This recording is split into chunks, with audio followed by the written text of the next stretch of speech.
ressourcerie de l'écrivain. Je fais une petite vidéo que j'avais pas forcément prévue, mais en fait, comme je suis dans l'optique d'essayer diverses choses pour vous, donc pour vous en tant que lecteur, pour vous peut-être aussi en tant qu'auteur, en tant que lectrice et qu'utilisatrice de YouTube ou d'autres plateformes, j'ai voulu essayer quelque chose dont j'ai entendu parler largement sur YouTube, à savoir Nextory. Nextory fait partie de ces applications qui sont sur téléphone, il me semble, ou tablette, plus que sur ordinateur. Si j'ai bien compris, vous avez vu comment je suis à fond dans l'information, mais d'une précision folle. Mais bref, Nextory, c'est une application sous forme d'abonnement qui va vous permettre d'écouter du livre audio ou de lire de l'e-book. De ce que j'ai compris, vous avez, parce que moi pour le moment je suis sur un essai de 45 jours gratuit et il me semble que ça me fait un pack de 15 heures. Je ne suis pas sûre des 15 heures, mais j'ai 45 jours gratuits parce que je suis passée par un code promo qui venait d'un YouTuber. Donc je vais vous mettre diverses chaînes YouTube là-dessous. Et comme ça, vous allez voir dans les vidéos, leurs vidéos les plus récentes. Et si vous allez sur le site Nextory, vous pouvez comme ça soutenir le youtubeur que vous préférez ou celui que vous voulez en fait. En vous inscrivant, je pense même pour l'offre d'essai. Donc c'est important pour soutenir le boulot des créateurs de contenu parce que il y en a dont c'est l'activité principale et qui ça leur permet de payer les factures tout simplement. Il y en a d'autres, c'est une activité secondaire et ça peut leur permettre de notamment acheter du matos pour leurs vidéos. Mais bref, revenons à nos moutons et donc à Nextory. Via un code promo comme ça que j'avais découvert via une vidéo sur les différentes applications d'écoute de livres audio de Val de My Little Library. Je vous mets sa vidéo en dessous parce qu'elle est vachement mieux faite que ce que je vais vous faire là. Elle faisait un comparatif en fait entre différentes applications qu'elle a essayées et il me semble qu'elle était partenaire d'une de ces applications là qui la rémunérait. Et c'était par son biais en fait que je me suis dit allez, ça fait 1 an que j'entends parler de Nextory et compagnie, donc je vais essayer. Donc j'ai écouté plusieurs livres audio sur Nextory parce que moi ce qui m'intéressait le plus c'est le livre audio, parce que l'e-book je peux y avoir accès via Amazon, mais je suis sur Prime Reading, je suis pas sur l'abonnement Kindle parce que celui-là je me tâte. Et comme je me tâte entre différentes choses, que je me tâtais pour passer sur de l'abonnement Kindle, je me tâtais pour Audible, je me tâtais pour Nextory. Mais l'avantage de Nextory, BookBeat et sans doute d'autres applications, c'est de réunir l'e-book et le format livre audio ensemble de manière légale, ce qui fait que vous allez avoir accès à la fois à du livre de droit, mais qui va être narré par des professionnels ou qui va être mis en page par des professionnels. Je tape pas sur ceux qui le font de manière bénévole ou des fois c'est pas nif-nif, c'est pas le but du tout. Mais disons que si ça passe par une vraie maison d'édition ou une vraie application ou un vrai studio pour les livres audio avec des vrais comédiens, c'est forcément mieux que moi qui lis mes bouquins ici. Donc là on vient d'entendre par exemple une moto passer. Bref. Ce qui m'intéressait pour Nextory, c'était de découvrir justement leur catalogue de livres audio. Et comme 15 heures de livres audio, ça fait un seul livre audio, je me suis dit, fait chier, je vais plutôt partir à lire des petites choses. Donc j'ai lu, je vous dis rapido ce que j'ai lu, mais je vais vous les présenter après. Comme ça, si le côté livre audio ça vous intéresse pas, vous allez voir un petit peu ce que j'ai pas retenu de ce que j'ai écouté.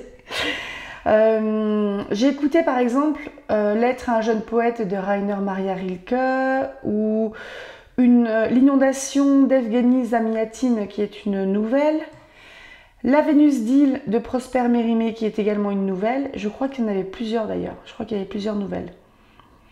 Mémoire de la forêt, à la recherche de Ferdinand Taupe, de Michael Brun-Arnaud. Donc illustratrice Sanoé, j'ai pas retenu qui c'était la narratrice. Je referai une recherche, je vous mettrai les narrateurs si je les ai en bubule. J'ai commencé à lire Les Nouvelles Extraordinaires de Cervantes, lu par Michel Bouquet, mais j'ai laissé tomber. J'ai écouté les contes de la mythologie grecque, dont Le Roi Midas seulement, de Nathaniel Hawthorne. Les volumes 1 et 2 des contes russes de Alexandre Afanassiev. Et enfin, j'ai commencé à écouter, mais ça, une fois que je l'aurai fini, ça fera l'objet d'une autre vidéo dans quelques temps. J'ai commencé à écouter Cathy de Michael McDowell, qui est aux éditions Toussaint Louverture. Donc par exemple, sur tous ces livres-là, on peut dire que Cathy et Mémoire de la forêt au minimum, si je ne me trompe pas, on est vraiment sur quelque chose de... même Lettre à un jeune poète, on est sur vraiment le truc pro, lu par des comédiens professionnels dont certains peuvent être connus. Il y a une musique, il peut y avoir du bruitage comme dans Mémoire de la forêt, etc. Donc pour le moment, au niveau de ce que j'ai lu, j'ai surtout tapé dans du livre de droit parce que je voulais du format court pour écouter plein de choses différentes. Maintenant, je vais vous présenter ce que j'ai lu tout simplement, ce que j'ai écouté. Parce que j'ai rien lu en e-book, j'ai juste écouté. Et je vous montrerai sur mon téléphone que j'ai oublié derrière à quoi ça ressemble. Donc, j'ai commencé par Lettre à un jeune poète de Rainer Maria Rilke. Donc, ça a été publié en 1929. Ce sont 10 lettres adressées par le poète entre 1903 et 1908 à un jeune homme qu'il ne connaît pas, Franz Xaver Kappus, cadet à l'école militaire de l'Empire austro-hongrois, qui l'a sollicité. Rainer Maria Rilke, je ne l'ai jamais lu. Je suis quasiment sûre que je ne l'ai jamais lu. Et le truc que j'ai vraiment retenu, parce que je l'ai écouté il y a presque un mois, c'est le côté vraiment bienveillant envers un poète qui veut en faire son métier, de la part de Rainer Maria Rilke, qui lui est plutôt le poète qui a vraiment des difficultés à joindre les deux bouts à la fin du mois et qui est un petit peu habillé, qui a un succès d'estime en fait au niveau de sa carrière, mais un succès qui n'est pas financier. Ce qui fait qu'il fait vraiment un peu poète désargenté, etc. On est sur les conseils d'un aîné. Donc Franz Kappus n'a pas 20 ans lorsqu'il décide d'écrire à son aîné, auteur certes jeune, parce que Rainer a 27 ans, mais jouissant déjà d'une certaine notoriété. En effet, il apprend en discutant avec l'aumônier de l'école militaire élémentaire de Sankt Pölten, où il étudie, que Rilke avait fréquenté avant lui. Fort de cette découverte, le jeune élève officier s'adresse au poète pour répondre à ses doutes, espérant trouver un confident susceptible de l'aider à surmonter l'alternative qui le tenaille. La carrière militaire ou les risques de la poésie. Je n'avais pas encore 20 ans et j'étais sur le point d'embrasser un métier que je ressentais comme exactement contraire à mes inclinations, écrit-il en 1929. Rilke répond au désarroi de son puiné en ces termes : vous demandez si vos vers est bon. Vous demandez si vos vers sont bons. C'est à moi que vous posez la question. Vous en avez interrogé d'autres auparavant. Vous les envoyez à des revues. Vous les comparez à d'autres poèmes. Et vous vous inquiétez si certaines rédactions refusent vos essais. Or, puisque vous m'avez autorisé à vous conseiller, je vous invite à laisser tout cela. Donc, ça va commencer comme ça, où on a vraiment presque le fan en fait qui s'adresse à la personne qu'il admire, qui est en recherche de conseils, sans doute de soutien.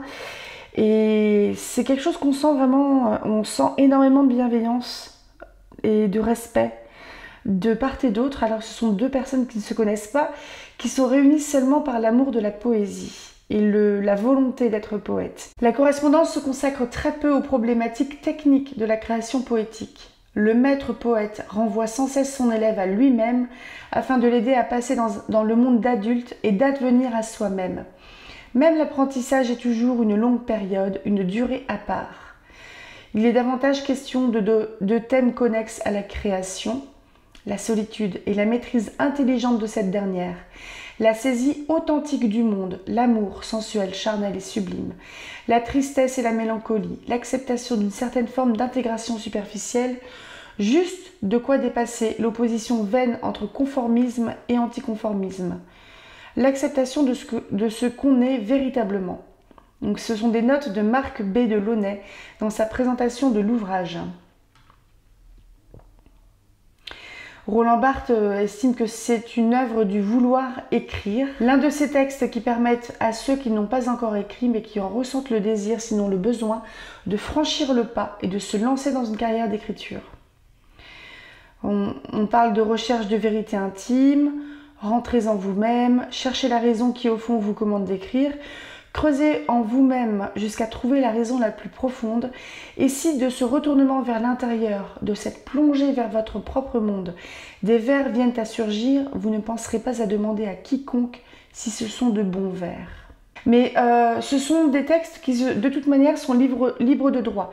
C'est un texte qui est très court parce que, j'ai pas retenu quelle édition c'était, mais c'est un texte de 192 pages qui comptait 1h09 d'écriture. 1h09 de lecture. J'ai fait en lecture normale, j'ai pas accéléré. C'était lu par Denis Podalides, donc qui est quand même plutôt connu, qui a une très très jolie voix d'ailleurs. Et Les lettres à un jeune poète, je pense que c'est un livre que je vais essayer de choper quelque part parce que je retiens beaucoup mieux en fait à lire avec mes yeux. Ça, j'ai vraiment remarqué parce que vous allez voir à quel point j'ai surtout pas beaucoup retenu certains des textes que j'ai lus par la suite. Donc, Lettre à un jeune poète, je vous le conseille très fortement si vous voulez un texte court sur la création littéraire, sur la création poétique, avec un style épistolaire, si vous voulez de la bienveillance, une vraie écoute entre on va dire, un aîné qui a juste 7 ans de plus qu'un jeune poète qui n'est pas sûr de lui. Franchement, ça m'a fait un peu lecture bonbon, quoi, lecture doudou, quelque chose qui fait du bien. On va passer à L'inondation d'Evgueni Zamiatine. C'était lu par Jeanne Moreau. C'est un livre de 80 pages aux éditions Actes Sud et c'était du 2 heures de lecture parce que là, je pense que Jeanne, elle prenait son temps. Je vais vous lire le résumé Babelio. Très très jolie couverture d'ailleurs, je vous le mettrai en barre d'information. Voici un court roman ramassé dans la haine, travaillé au ventre, dans un langage abrupt, magnifiquement traduit. Il relate le calvaire d'une jeune femme sans enfant que son mari trompe dans sa propre maison avec l'adolescente qu'ils ont recueillie. Ils ont recueilli la gamine en fait sur l'idée de l'épouse. Parce que la gamine, elle devait avoir 12-13 ans, un truc comme ça, et la personne qui s'occupait d'elle, peut-être une grand-mère ou sa mère, je sais plus, est décédée, donc elle allait finir dehors, et puis ça pèle quand même en Russie.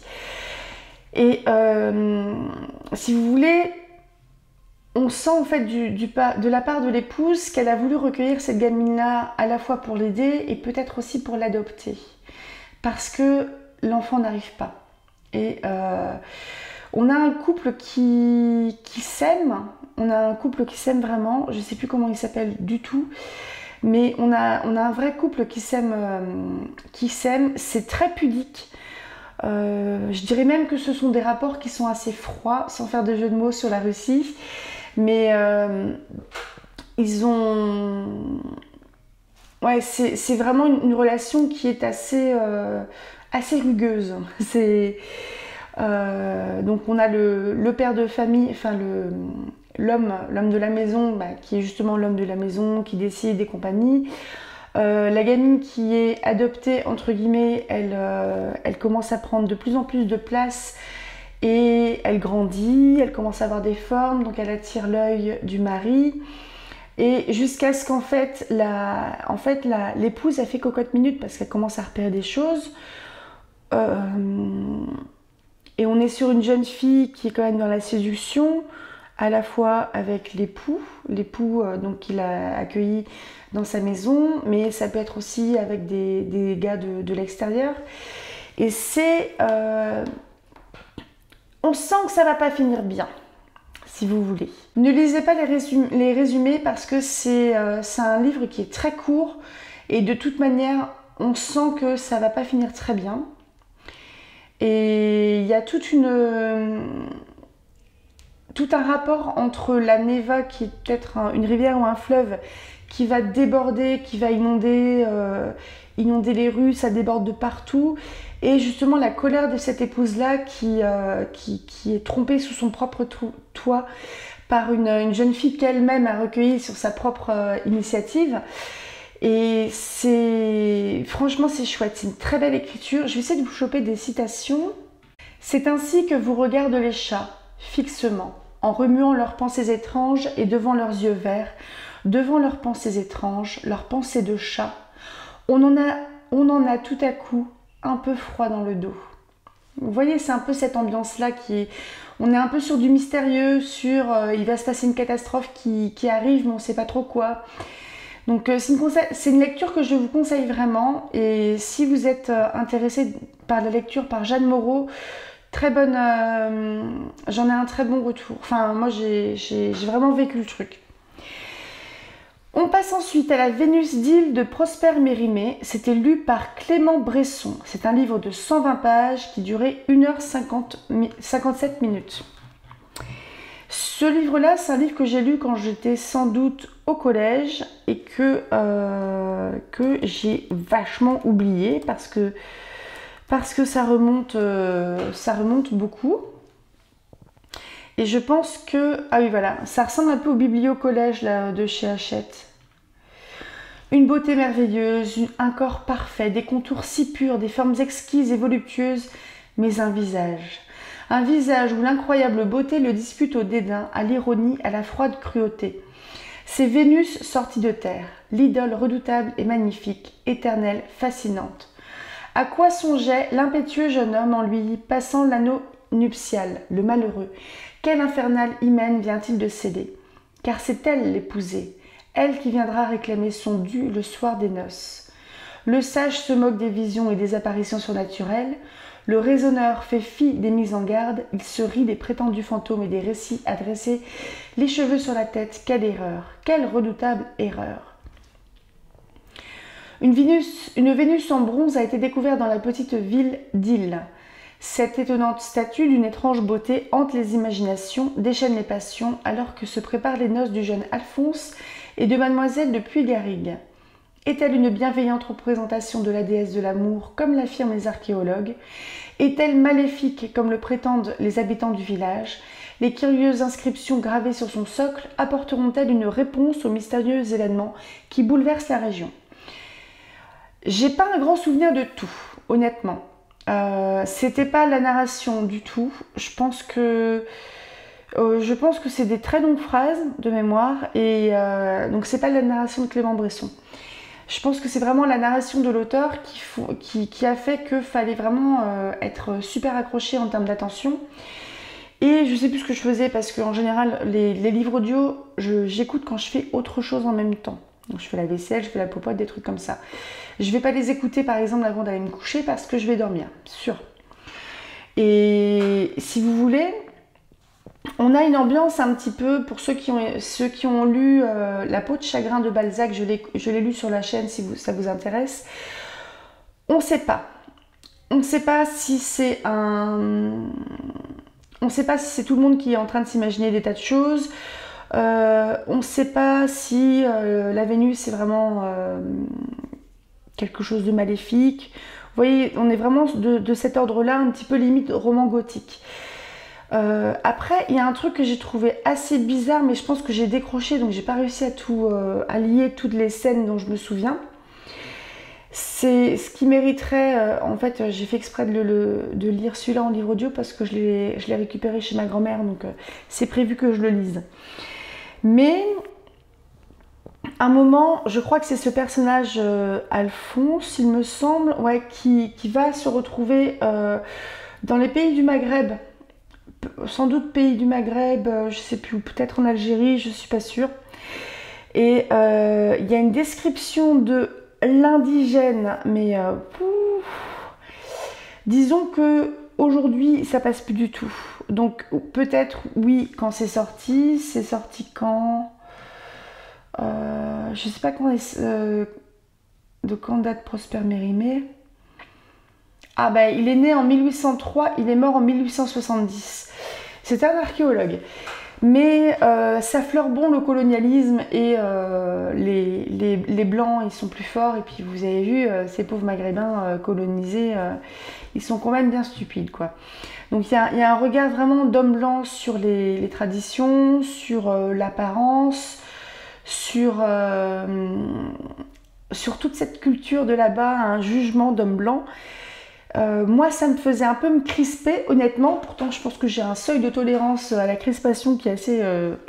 je suis toute élastique, moi, mais j'ai eu un peu de mal. Mais après, je pense que c'est quelque chose qui est dans son jus et c'est comme ça.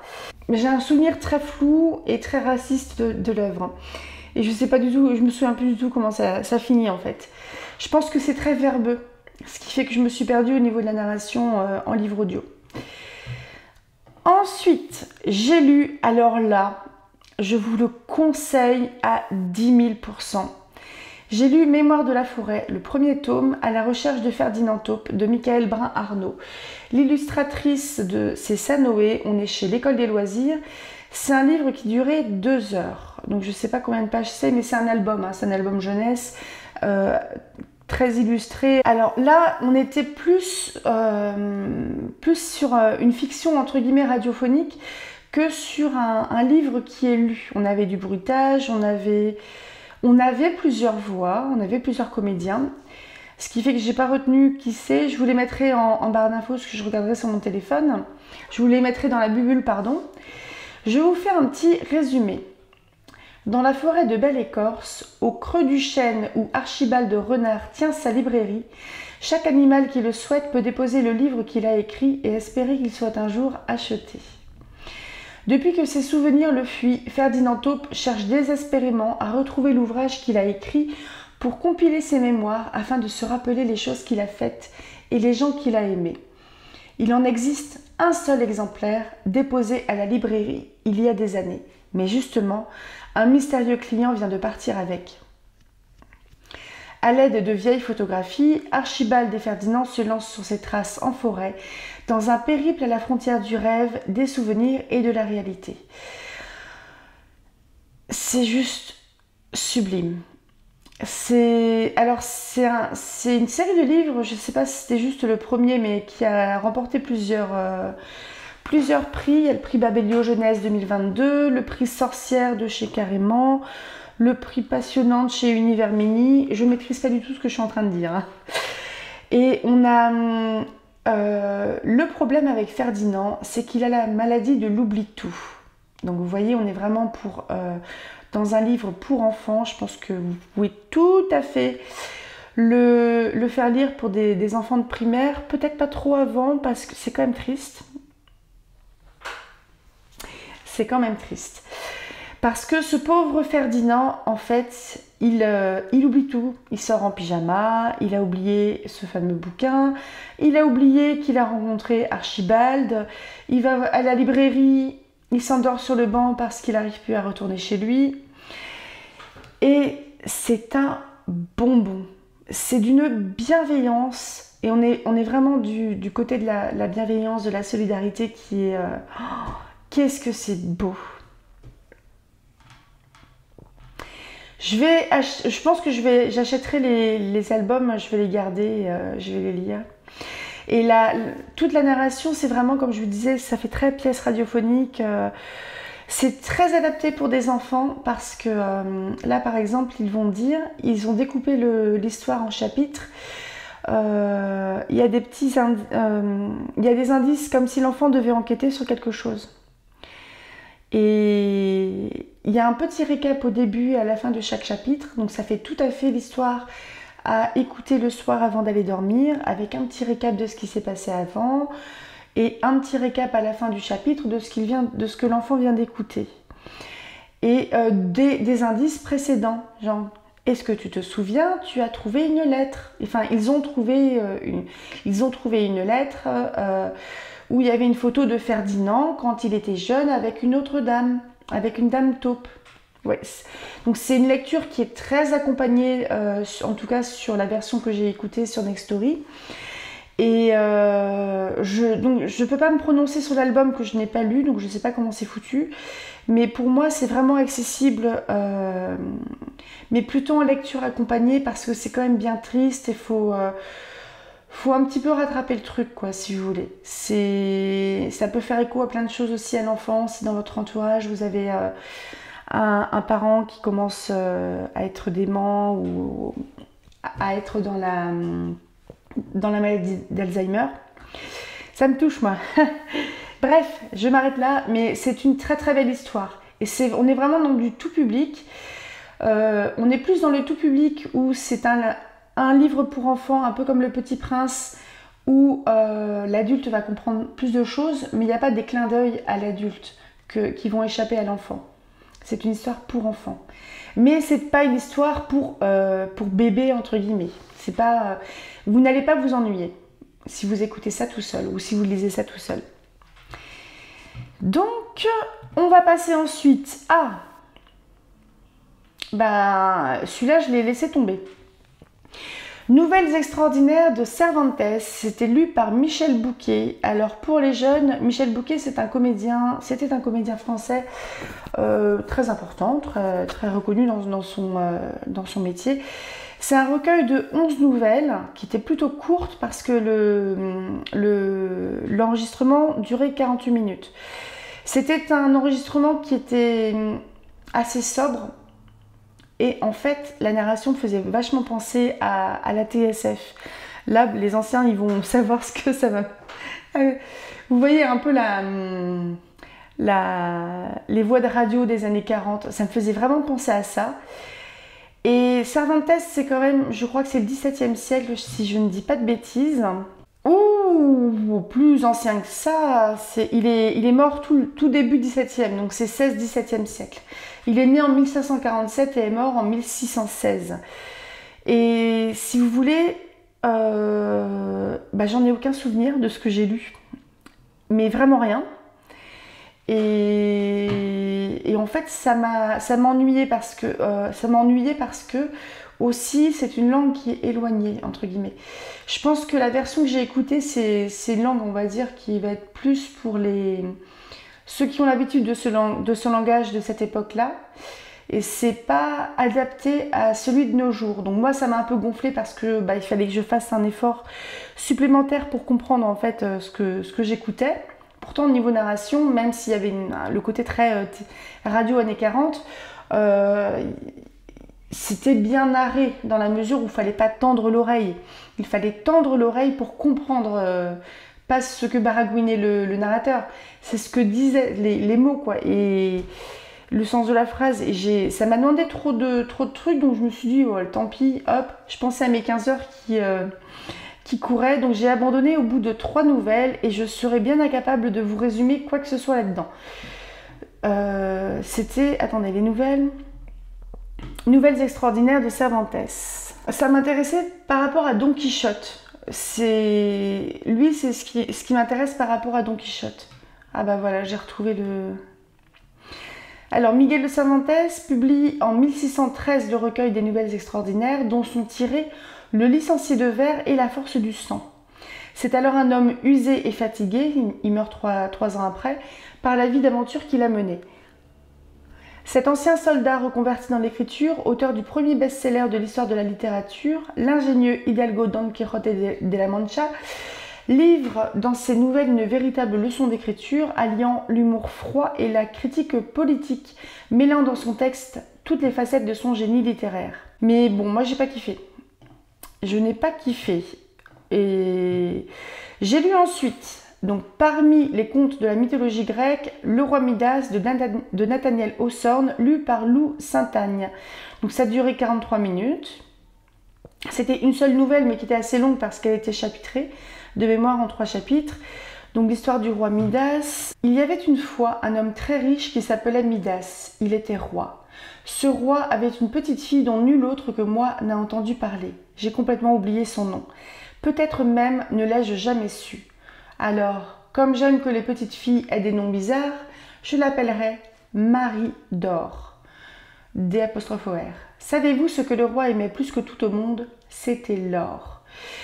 Et alors, il y a un truc qui est assez particulier dans cette histoire, c'est que Midas, il va... Ça me fait penser à Peau d'âne. On a un roi qui commence à ressentir du désir pour sa fille de sang, hein, sa fille biologique. Mais ayant lu justement La lettre écarlate de Nathaniel Hawthorne, je trouvais ça intéressant de me plonger un peu sur ces histoires plus brèves également. On passe au suivant, donc les 2 volumes des contes russes d'Alexandre Afanassiev, qui duraient 43 et 46 minutes.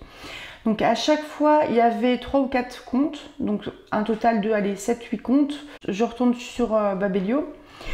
Les contes populaires russes d'Afanassiev sont l'un des recueils de contes les plus importants de l'Europe du XIXe siècle. Ils sont remarquables par la grande richesse et par la variété des textes, près de 600 dans l'édition complète. Ces contes ont été relevés dans la Russie encore à demi-analphabète du milieu du siècle dernier et représentent ainsi la tradition orale comme aucun autre recueil n'a été en mesure de le faire depuis. Tous les grands contes types y figurent. Par ailleurs, dépassant l'expérience des frères Grimm, Afanassiev a été plus un rassembleur qu'un rédacteur, et cela fait la modernité de son ouvrage. Ce 2e tome contient le gros contingent des contes merveilleux, ceux-là même qui servirent de base aux études de Propp. Donc les études de Propp, c'est la narration des contes. On peut les caractériser par la composition typique, par la présence de l'autre monde avec ses êtres fantastiques, par l'insistance sur le merveilleux et par le goût pour les formules rythmées et même rimées. Le besoin d'étonner l'auditoire mêlé au respect de la tradition, un style souvent soutenu, place ces contes parmi les meilleurs de toute la tradition orale. Leur influence sur la littérature et la musique russe ne sont plus à décrire. La traduction, elle, s'est efforcée d'être fidèle moins aux mots qu'à la poésie sous-jacente à ces textes. Alors j'ai vraiment la mémoire d'une très belle plume, justement. Et il me semble qu'il y avait des choses sur l'oiseau de feu, il y avait... Ouais, voilà, l'oiselle de feu et le loup gris, je pense que ça, on l'a lu. Il y avait vraiment plusieurs contes populaires, quelques-uns qui faisaient vachement penser à du Andersen. Je sais plus quoi, mais il y en a quelques-uns qui étaient... il y avait Baba Yaga, ça sûr, il y avait Baba Yaga. Ça, c'est un livre que j'ai envie de lire avec mes yeux parce que, de toute façon, les contes, ça m'intéresse. Là, il y avait juste un échantillon. Ça me faisait penser à l'univers, ce qui est normal, donc le Grishaverse de Leigh Bardugo, parce que Leigh Bardugo s'est intéressé à tout le côté folklorique slave de manière générale, slave, russe, etc. Ce qui fait que ça me fait écho à ça. Il y avait des contes qui faisaient vraiment penser, je pense, à du Andersen ou à du Grimm. Donc les Grimm sont les plus proches sur le plan géographique. De toute façon, les contes, ils ont voyagé et c'est logique, ils ont été récupérés de l'un à l'autre. C'était franchement sympa, très très bien.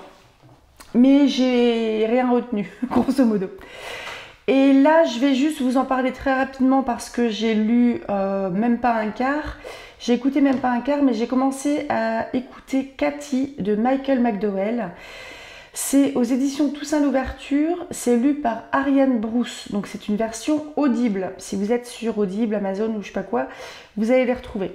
Lorsqu'en 1871, la désargentée et intrépide Philomela Drax reçoit une lettre de son richissime grand-père déclarant qu'il craint pour sa vie à cause d'une famille peu scrupuleuse, les Slape, elle se précipite à la rescousse. Mais le temps presse, car Cathy Slape, une jeune femme dotée d'un don de voyance et d'un bon coup de marteau, est sur le point d'arriver à ses fins.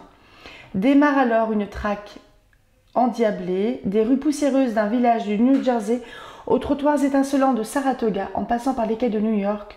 Philo poursuit Cathy, à moins que ce ne soit l'inverse, car personne n'échappe à Cathy la Furie. Je vais vous révéler 2-3 bricoles, parce qu'il y a un côté qui est assez drôle, mais c'est de l'humour grinçant, hein. Mais on touche au fantastique vraiment, parce que la maman de Cathy, la maman biologique de Cathy, était un était une danseuse ou une chanteuse, enfin elle travaillait sur les planches. Et si vous voulez, pour une histoire, une sombre histoire, elle finit immolée sur scène. Et Cathy, en fait, va savoir que sa mère est morte. Donc vous allez vous dire, oh non, la pauvre petite fille. Mais non, Cathy, elle est... Je pense qu'il y a un petit démon en elle. Non, je dis ça comme ça, hein, mais je ne suis pas assez avancée dans l'histoire. Mais on est chez les pauvres. C'est crade, ça pue, c'est immoral, en gros. Philomela, j'aime beaucoup parce que on est sur une héroïne victorienne, parce que j'ai lu rapidement ce qu'il y avait chez Toussaint Louverture. On est chez une héroïne victorienne courageuse, donc ce qui est un classique apparemment de la littérature victorienne, qui va de l'avant, qui est pleine d'astuces, qui est travailleuse, qui soutient sa maman, etc., qui a une grande goule quand même, et puis qui va de l'avant. Et si vous voulez, la maman de Philomela, je ne sais plus comment elle s'appelle, Anna, un truc comme ça, elle a été rejetée par sa famille parce qu'elle n'a pas épousé le bon homme pour elle. Ce qui fait que elle finit dans la misère une fois que cet homme-là meurt. Elle est couturière, ils sont pas loin de se faire expulser, Philomela et sa maman, parce qu'elles n'ont plus un rond et parce que leur patron qui détient à peu près, qui détient la moitié de la ville et qui emploie un quart de la ville, en gros, leur patron c'est un gros con et bref, il a aucune empathie pour des gens qui sont dans le besoin. Ce qui fait que on sent que, enfin, on va dire notre cœur, enfin moi mon petit cœur en tout cas, il s'est plus porté du côté de la famille de Philo que de celle de Cathy, où il y a un truc quand même franchement bien louche par rapport au grand-père Drex qui appelle au secours en fait sa fille et sa petite fille. Je vous en dis pas plus parce que j'ai très peu lu, hein. J'ai même pas lu 2 heures sur quasiment 10 heures, donc je vous en dirai plus une fois que je l'aurai fini. Et je pense que je ferai une deuxième vidéo. Peut-être pas sur Next Story parce que je finirai juste Cathy, je pense. Mais je ferai d'autres vidéos parce que j'ai envie d'essayer d'autres choses comme Audible, un essai Audible ou un essai BookBeat par exemple. Et si ça vous intéresse d'avoir un abonnement par rapport à... pour avoir du livre audio, je vous conseille très fort de regarder la vidéo de Val de My Little Library parce qu'elle a fait un comparatif qui est très très bien. En passant par un des codes promo, enfin c'est pas des codes promo, mais par un des liens de... C'est un lien affilié, je sais pas trop comment ça marche, des youtubeurs, vous allez voir. Là vous bénéficiez de 45 jours, mais je crois que c'était un volume horaire de 15 heures. Ce qui correspond à l'abonnement le plus bas. Donc le plus bas c'est 9,99 € par mois, 15 heures par mois d'écoute, mais après vous avez les e-books, je crois que c'est à volonté. Vous pouvez avoir 4 profils. Un profil peut utiliser l'application en même temps, donc un seul profil. En premium, c'est 14,99 € par mois, donc pour 30 heures. 4 profils toujours, mais 2 profils peuvent utiliser l'application en même temps. Et vous avez enfin le forfait famille pour 19,99 € par mois, 50 heures d'écoute par mois, 4 profils qui peuvent tous utiliser l'application en même temps. Donc, essayez. Honnêtement, allez jeter un œil, essayez. Et comme je vous ai dit, moi je pense que je vais aller faire un tour du côté de BookBeat et du côté d'Audible parce que j'ai bien envie d'écouter aussi du livre audio pro parce que moi ça peut m'aider aussi et parce que j'aime bien en fait quand je fais le ménage ou quand je fais de la route, quand je cuisine, j'aime bien écouter avoir un truc dans les oreilles. Et bref, je vous ferai comme ça quelques vidéos qui seront un peu impromptues sur d'autres applications. Je vais m'arrêter là. N'hésitez pas à me dire si ça vous intéresse ou pas. Moi, je vous offre rien parce que Next Story ne me connaît pas et si je pouvais, je vous offrirais les 45 jours avec avec beaucoup de plaisir, mais allez voir les collègues qui ont de bien plus grosses chaînes que moi et soutenez celui que vous aimez. Et si ce que je vous propose ne vous plaise pas, tapez juste Next Story dans la barre d'infos sur YouTube, vous allez tomber sur des vidéos qui vont vous proposer sûrement ces fameux 45 jours gratuits. Et en plus, ça peut être très bien pour les grands trajets, pour aller en vacances, chercher le soleil ou aller à la montagne. Je vous souhaite un très bon mercredi, passez une excellente journée, lisez tout plein, rêvez tout grand et écoutez des livres audio. Salut!